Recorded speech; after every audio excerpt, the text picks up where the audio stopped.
Memorial Day is a time to remember those who made the ultimate sacrifice while protecting our freedoms and our country.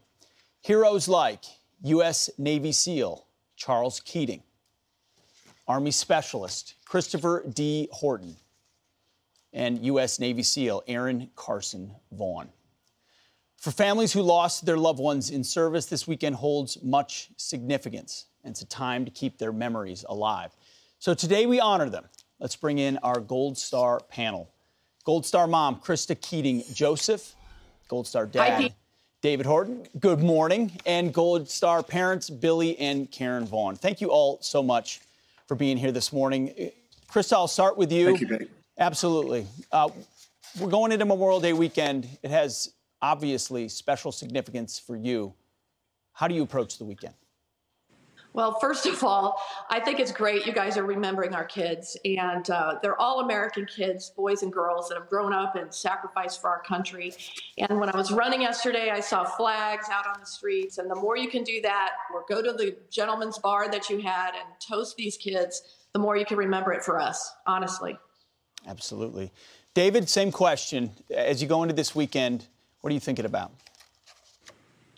Well, you know, this particular Memorial Day is very special to me and my family, to Chris's widow, Jane Horton.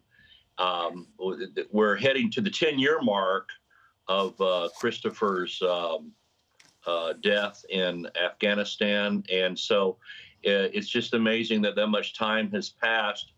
And once again, I also join the thank you for your spotlight and emphasis on our children and what they've sacrificed to do. And so this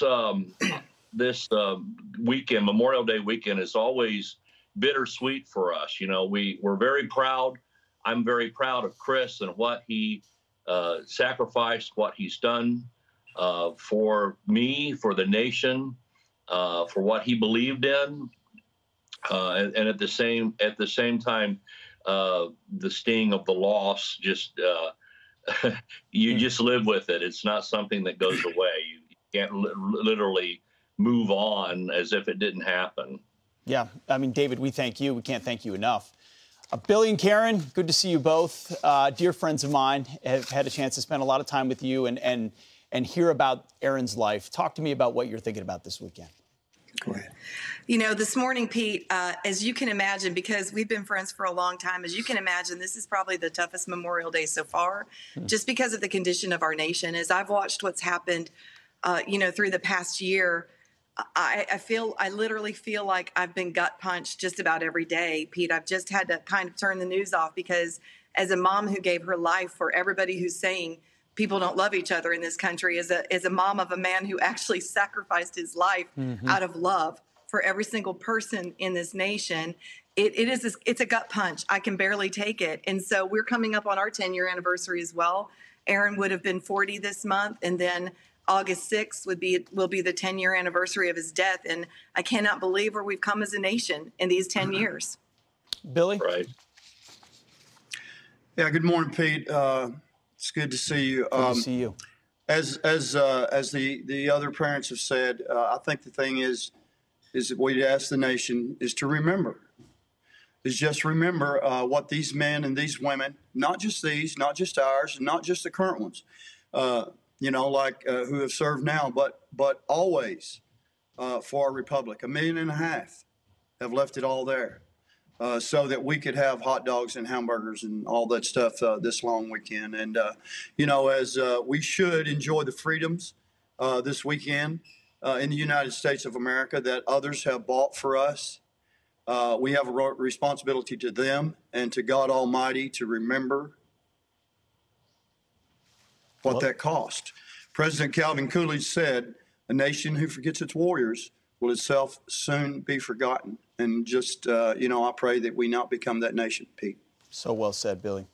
Krista, we covered at the top of the show the fact that our Vice President Kamala Harris tweeted out yesterday, "Enjoy the long weekend," with a selfie picture. What's your reaction to that? Well, my reaction is that, you know, when Charlie dropped out of Indiana University after running an under 4-minute mile and wanted to join the Navy and fight for our country. His coach said to him, well, why would you do that? You could die. And he said, you know, if I die, it would be with honor. And I don't know if she understands that he gave his entire life to fighting and going to Iraq and dying in Iraq and saving a village, a Catholic village.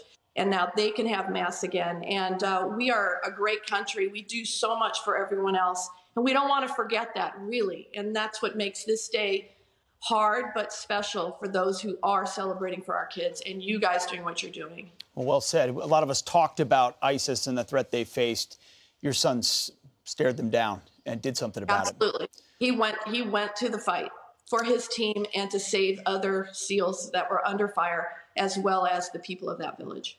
David, your message to people who don't really understand why this weekend's so special.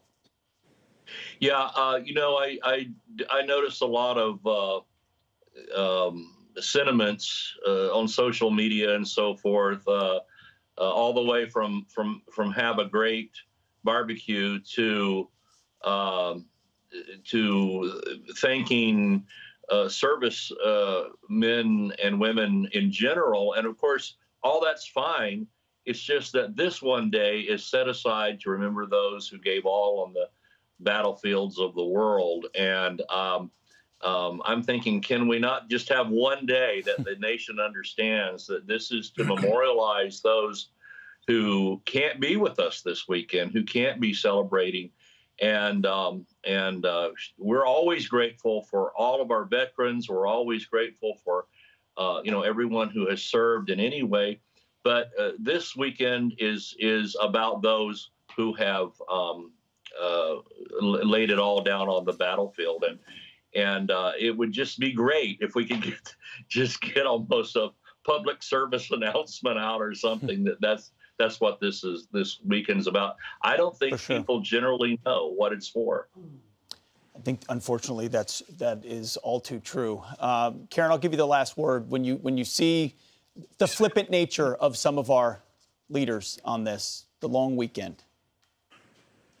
Yeah, Pete, it just shows, for a lack of a better word, stupidity is not the same thing as ignorance. Ignorance is a person who doesn't understand something, who never knew. And clearly, Kamala never understood what was paid for her to be free. And so for her to just declare it a long weekend, yes, it's insulting. But, I will give her the benefit of the doubt. I hope she's watching this morning, and I hope she can see that we want, as parents of somebody who died, we want people to celebrate this weekend. We want them to enjoy the long weekend with their families. That's why our sons gave their lives. But we also, like Christopher's father said, we want them to take just a moment and remember why they can do that. Yes. Krista, David, Billy, and Karen, we love you all, and we are grateful. We love you too, Pete. Love you, Pete. Thank you. Love you. Thank you, guys. Their names are Charles Keating, Christopher Horton, and Aaron Vaughn. They gave their lives to protect ours today and every day. We remember their sacrifice and selflessness. We'll be right back.